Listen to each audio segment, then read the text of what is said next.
안녕하세요. 행운파파입니다. 최근 마이크로소프트가 내린 결정 하나가 에너지 업계에 상당한 파장을 일으키고 있습니다.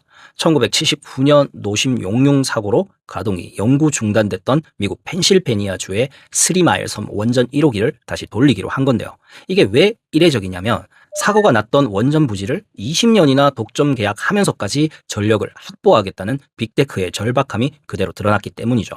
마이크로소프트가 이 원전에서 생산될 835메가와트의 전력을 구매하기 위해 지불할 비용은 약 160억 달러, 우리 돈으로 21조 원이 넘는 규모로 추정됩니다. 단순 계산으로도 매년 1조 원 이상을 전기 요금으로 성결제한 셈인데요. 이들이 이렇게까지 무리한 베팅을 하는 이유는 단 하나입니다. AI 데이터 센터의 전력 소모량이 통제 불가능한 수준으로 치솟고 있기 때문이죠. 국제에너지기구 IEA의 분석에 따르면 챗GPT 같은 생성형 AI 모델은 기존 구글 검색보다 약 10배 이상의 전력을 소모한다고 하네요. 구글 검색 한 번에 0.3와트시가 든다면 챗GPT는 질문 하나에 2.9와트시를 쓰는 거죠. 문제는 2026년 글로벌 데이터 센터 전력 수요가 1050테라와트시를 돌파할 거라는 점인데, 이는 일본 전체의 연간 전력 소비량과 맞먹는 수치입니다.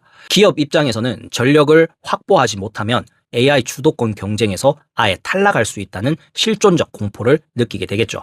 그동안 빅테크들은 태양광이나 풍력 같은 재생에너지로 필요한 전력의 100%를 충당하는 RE100을 달성하려 노력해 오고 있었죠. 하지만 데이터 센터는 1년 365일, 24시간 내내 일정한 전력이 공급되어야 하는 기저부하가 핵심입니다. 해가 지면 멈추는 태양광이나 바람이 안 불면 쉬는 풍력으로는 이 영속성을 보장할 수 없는 겁니다. 그렇다고 대형 원전을 새로 짓자니 건설 기간만 보통 10년에서 15년이 걸리고 송전탑 건설에 따른 사회적 갈등과 비용도 감당하기 어렵습니다. 그래서 대안으로 떠오른 게 바로 SMR, 소형 모듈 원자로인 거죠. SMR은 대형 원전의 3분의 1 수준인 300메가와트 이하의 출력을 내지만 공장에서 부품을 레고 블록처럼 찍어내서 현장에서 조립하는 모듈 방식을 취합니다. 덕분에 건설 기간을 3년에서 5년으로 대폭 줄일 수 있고 부지 면적도 대형 원전의 10% 수준이면 충분합니다. 무엇보다 전기가 필요한 데이터 센터 바로 옆에 설치할 수 있어서 수조 원이 드는 초고압 송전망 건설 비용을 획기적으로 줄일 수 있다는 경제적 요인이 가장 큽니다. 현재 글로벌 SMR 시장은 이미 상용화 전쟁에 돌입했는데요. 중국은 하이 난성에 건설 중인 링롱1을 2026년 상반기에 가동할 예정이며, 러시아는 이미 시베리아 북부에서 해상 부유식 SMR로 전력을 공급 중입니다. 미국 역시 뉴스케일 파워나 빌 게이츠의 테라파워 등의 약 9억 달러의 정부 보조금을 투입하며 2030년 이전 실전 배치를 서두르고 있습니다. 전 세계가 2035년에는 약 170조 원 규모로 성장할 이 시장의 표준을 선점하기 위해 사활을 걸고 있다고 봐야겠죠. 그런데 구글과 아마존이 선택한 방식은 마이크로소프트와는 또 결이 다릅니다. 기존 원전을 빌려 쓰는 게 아니라 아예 자기들 전용 SMR을 직접 짓겠다고 나선 건데요. 재작년 10월 구글이 SMR 스타트업인 카이로스 파워와 맺은 계약을 뜯어보면 흥미로운 지점이 많아요. 2030년까지 첫 번째 원자로를 가동하고 2035년까지 총 6개에서 7개의 원자로를 순차적으로 배치해 500메가와트의 전력을 확보한다는 계획입니다. 여기서 주목해야 할 건 기술의 이면입니다. 구글이 선택한 건 물로 식히는 기존 방식이 아니라 용융염이라는 액체 소금을 냉각제로 쓰는 방식입니다. 이게 왜 중요하냐면 물은 100도씨가 넘으면 끓어 넘치기 때문에 엄청난 압력 용기가 필요하지만 용융염은 700도가 넘어도 끓지 않아 폭발 위험이 거의 없다는 거죠. 구글 같은 데이터 기업 입장에선 단순히 전기가 필요한 게 아니라 도심이나 데이터 센터 인근에 설치했을 때의 절대적 안정성 수치를 최우선으로 고려한 겁니다. 아마존의 행보도 무섭습니다. 아마존은 미국 도미니언 에너지와 협력해 버지니아주의 SMR 4기를 건설하기로 했고, 여기에 5억 달러, 우리 돈으로 약 6,700억 원 이상의 직접 투자를 결정했습니다. 아마존이 이렇게 직접 현금을 태우는 이유는 미국의 송전망 적체 현상 때문인데요.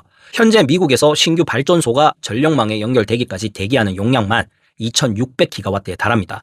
이는 미국 전체 발전 용량의 2배가 넘는 수치인데 대기 기간만 보통 5년에서 7년이 걸립니다. 아마존 입장에서는 국가 전력망이 확충되길 기다리느니 자기들 부지 안에 직접 SMR을 박아서 전기를 자급자족하는 게 훨씬 싸게 먹힌다는 계산기를 두드린 거죠. 이런 빅테크의 움직임은 전력 시장의 구조 자체를 흔들고 있습니다. 과거에는 국가가 전기를 만들어 기업에 팔았다면 이제는 거대 자본을 가진 기업이 스스로 원전 운용사가 되어 전력을 독점하는 에너지 사유화 단계로 진입하고 있는 겁니다. 실제로 2026년 현재 북미 지역에서 데이터 센터 건설이 지연되는 이유의 80% 이상이 전력 공급 부족 때문이라는 통계가 나옵니다. 전기가 없어 센터를 못 지으면 하루에 수십억 원의 기회비용이 날아가는데 SMR은 이 문제를 해결할 유일한 탈출구인 셈입니다. 이쯤 되면 우리나라는 지금 어떤 상황인지 궁금해질 수밖에 없습니다. 우리나라는 원전 시공 능력만큼은 세계 최고 수준이라고 평가받지만 이 거대한 민간 주도 SMR 전쟁에서는 과연 제 속도를 내고 있을까요? 단순히 기술이 있다는 것과 시장을 선점하는 것은 또 완전히 다른 이야기이기 때문입니다. 아시다시피 우리나라는 사실 원전 기술력만 놓고 보면 전 세계가 부러워할 만한 탄탄한 기반을 이미 확보하고 있습니다. 실제로 2012년에 세계 최초로 소형 원전인 SMART에 대한 표준 설계 인가를 받았을 때만 해도 우리 기술이 세계 표준이 되는 건 시간 문제라고 생각했었죠. 하지만 지금 벌어지는 글로벌 SMR 전쟁은 단순히 누가 더 정밀한 기술을 가졌냐를 넘어 누가 더 빨리 상용화해서 시장을 선점하느냐라는 속도와 자본의 싸움으로 변질됐습니다. 이 격차는 정부 예산의 규모에서부터 극명하게 드러납니다. 우리나라가 추진 중인 혁신형 SMR 개발 사업에는 2023년부터 2028년까지 총 3,992억 원이 투입됩니다. 물론 적지 않은 돈이지만 경쟁국인 미국과 비교하면 그 무게가 다릅니다. 미국 에너지부 DOE는 최근 SMR 배치를 돕기 위해 약 9억 달러, 우리 돈으로 1조 2,600억 원이 넘는 보조금을 직접 지원하겠다고 공고했습니다. 이건 단순히 연구개발비가 아니라 실제 원전을 짓는 과정에서 발생하는 인허가 리스크와 초기 건설 비용을 정부가 직접 떠안아 주겠다는 거죠. 민간 기업인 테라파워나 뉴스케일 파워가 수조 원 단위의 자본을 끌어올 수 있었던 것도 이런 확실한 정부의 뒷배가 있기 때문이에요. 더 큰 문제는 상용화 시점의 격차, 즉 타임라인입니다. 아까 말씀드렸듯이 중국은 2026년 상반기에 하이난성 링롱 1호기의 상업 가동을 목표로 하고 있습니다. 미국은 2020년대 후반에서 늦어도 2030년 초반이면 실전 배치가 가능할 것으로 보입니다. 반면 우리 ISMR은 2028년까지 표준 설계 인가를 획득하고 실제 가동은 2034년에서 2035년쯤에 계획되어 있습니다. 산술적으로 따져봐도 경쟁국보다 약 10년 가까이 늦게 시장에 명함을 내미는 셈입니다. 이 10년의 격차가 무서운 이유는 단순히 늦었다는 사실 때문이 아닙니다. 원전 시장은 특히나 한번 특정 노형이 표준으로 자리 잡으면 유지 보수와 부품 공급망 SCM 체계 때문에 다른 기술이 비집고 들어가기가 극도로 힘든 구조입니다. 우리가 2035년에 더 뛰어난 기술을 들고 나온다고 해도 이미 시장은 미국이나 중국 시스템에 맞춰진 잠금 효과, 락인 임팩트가 발생해 있을 가능성이 높다는 뜻입니다. 여기에 우리나라 특유의 규제 환경도 속도를 늦추는 요인 중 하나입니다. 현재 우리의 원자력 인허가 체계는 대형 원전에 맞춰져 있습니다. 수만 개의 부품이 들어가는 대형 원전의 심사 기준을 덩치가 작은 SMR에 그대로 적용하다 보니 불필요한 행정적 지연이 발생한다는 지적이 끊이지 않습니다. 반면 미국은 SMR 전용 심사 절차를 마련해 인허가 기간을 단축하려 애쓰고 있습니다.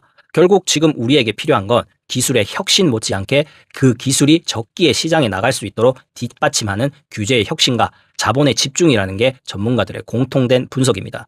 우리가 흔히 이야기하는 2035년 SMR 시장 규모 1,274억 달러, 우리 돈으로 170조 원이라는 숫자는 단순히 희망 섞인 전망치가 아닙니다. 이 숫자의 무게감을 체감하려면 우리 주력 산업과 비교해 볼 필요가 있는데요. 지난해 역대 최대치를 기록한 우리 반도체 수출액이 약 1,734억 달러, 우리 돈으로 240조 원 수준임을 감안하면 SMR 시장 하나가 우리 반도체 전체 시장의 70%에 육박하는 거대 산업군으로 성장한다는 뜻입니다. 하지만 여기서 우리가 진짜 주목해야 할 데이터는 전체 매출액이 아니라 부가가치의 배분입니다. 과거 대형 원전 시장의 수익 구조를 뜯어보면 원전 기술을 가진 설계사나 전체 프로젝트 수익의 상당 부분을 지적재산권과 핵심 기자재 공급으로 가져갔습니다. 반면 시공을 맡은 기업들은 건설 과정의 고된 노동과 리스크를 짊어지면서도 상대적으로 낮은 영업이익률을 기록하는 구조였죠. 만약 우리가 ISMR의 독자 표준화에 실기해서 미국 뉴스케일 파워나 빌 게이츠의 테라파워 노형을 대신 지어주는 제조 하청에 머물게 된다면 어떻게 될까요? 우리 기업들이 원자로 용기나 증기 발생기를 납품하며 제조 강국의 위상은 지키겠지만 정작 수십 년간 이어지는 막대한 연료 공급과 유지 보수 수익은 고스란히 원천 기술을 가진 미국 기업들의 몫이 됩니다. 실제로 원전의 전체 생애 주기 비용 구조를 보면 건설비는 전체의 약 30% 수준에 불과합니다. 나머지 70% 가까운 수익은 운영 기간 내내 발생하는 핵 연료 교체와 정비 서비스에서 나오는데 이게 바로 표준을 진 자가 가져가는 알짜배기 시장입니다. 우리가 표준 전쟁에서 밀린다는 건 30%의 건설 시장에서만 치열하게 경쟁하고 70%의 지속 가능한 수익원에서는 소외된다는 소리와 같습니다. 안보 측면에서도 SMR은 이제 단순한 발전기를 넘어 전략 자산의 성격을 띠고 있습니다. 최근 빅테크들이 주도하는 AI 주권 논의의 핵심은 결국 에너지를 얼마나 자급할 수 있느냐로 귀결됩니다. 만약 우리나라의 국가 핵심 AI 데이터 센터들이 미국이나 중국 기술로 만든 SMR에 100% 의존하게 된다면 장기적으로는 에너지 기술 종속이 산업 전체의 안보 위기로 이어질 위험이 큽니다. 에너지 공급망에 문제가 생겼을 때 스스로 해결할 기술적 권한이 없는 에너지 종속국이 될 수 있기 때문입니다. 그래서 지금 미국이 자국의 SMR 기술을 우방국에 전파하며 에너지 동맹을 강화하는 것은 단순한 비즈니스가 아니라 거대한 패권 전략의 일환입니다. 이 판세 속에서 한국이 단순히 품질 좋은 부품을 만드는 공장에 머물 것인지 아니면 설계부터 운영까지 책임지는 토탈 솔루션 파트너가 될 것인지가 이 170조 원 시장의 진짜 승부처가 될 겁니다. 기술은 이미 준비되어 있지만 그 기술을 국제 표준이라는 틀에 어떻게 먼저 집어넣느냐가 생존의 열쇠가 된 셈입니다. 이제 우리가 마주할 가장 가까운 미래인 SMR 5년 타임라인과 그 속에서 한국이 잡아야 할 진짜 기회에 대해 정리해 보겠습니다.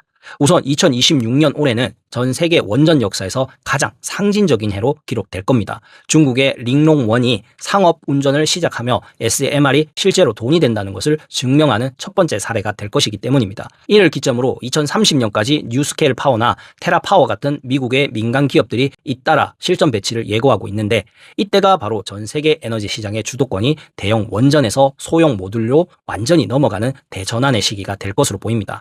우리가 여기서 반드시 경계해야 할 것은 제조업의 함정입니다. 우리는 이미 대형 원전 분야에서 세계 최고의 EPC 설계, 조달, 시공 능력을 증명했습니다. 하지만 SMR 시장에서는 단순히 싸고 빠르게 짓는 능력만으로는 170조 원의 시장의 주인공이 될 수 없을 겁니다. 아까 말씀드린 대로 전체 수익의 70%가 발생하는 표준 선점과 핵 연료 및 유지 보수 시장에 진입하지 못하면 우리는 미국이나 중국이 설계한 원자로의 껍데기만 만들어주는 하청 기지로 남게 됩니다. 전문가들이 제안하는 한국의 필승 전략은 크게 두 가지입니다. 첫 번째는 인허가 프로세스의 전면적인 혁신입니다. 현재 우리 목표인 2034년 가동은 글로벌 경쟁국들보다 최소 5년에서 8년이 늦습니다. 이 격차를 줄이려면 기술 개발과 인허가 심사를 동시에 진행하는 패스트 트랙 제도를 도입해야 합니다. 대형 원전에 최적화된 기존의 촘촘한 규제를 SMR의 특성에 맞춰 유연하게 설계하는 작업이 선행되지 않으면 아무리 뛰어난 ISMR 기술이 나와도 시장에서는 이미 한 세대 뒤처진 기술 취급을 받을 수밖에 없습니다. 두 번째는 EPC 역량과 독자 노용의 패키지화입니다. 한국은 세계에서 유일하게 원전 건설 단가와 공기를 정확히 맞추는 능력을 갖췄습니다. 이 강력한 시공 경쟁력을 ISMR이라는 우리만의 독자 노형과 결합해 체코나 폴란드 같은 동유럽 국가나 중동 시장의 건설부터 운영까지 책임지는 토탈 솔루션으로 제안해야 합니다. 단순히 원자로를 파는 게 아니라 그 나라의 전력 안보 자체를 책임지는 에너지 파트너십으로 접근할 때 비로소 우리는 하청을 넘어선 주연으로 거듭날 수 있습니다. 결론적으로 SMR은 단순히 발전 설비가 아닙니다. 데이터가 국력인 AI 시대에 그 데이터를 돌릴 에너지를 스스로 통제할 수 있느냐를 결정짓는 국가의 심장과도 같습니다. 반도체가 우리 경제의 법팀목이 되었을 때 이제 SMR이 우리 경제의 새로운 엔진이 되어야 합니다. 지금의 골드타임을 놓치지 않고 정부와 기업이 원팀으로 움직인다면 2035년 170조 원의 시장은 우리에게 또 다른 기회의 땅이 될 것입니다. 오늘 준비한 내용은 여기까지입니다. 내용이 도움되셨다면 구독, 좋아요 부탁드립니다. 지금까지 이슈와 이슈 채널의 행운파파였습니다. 감사합니다.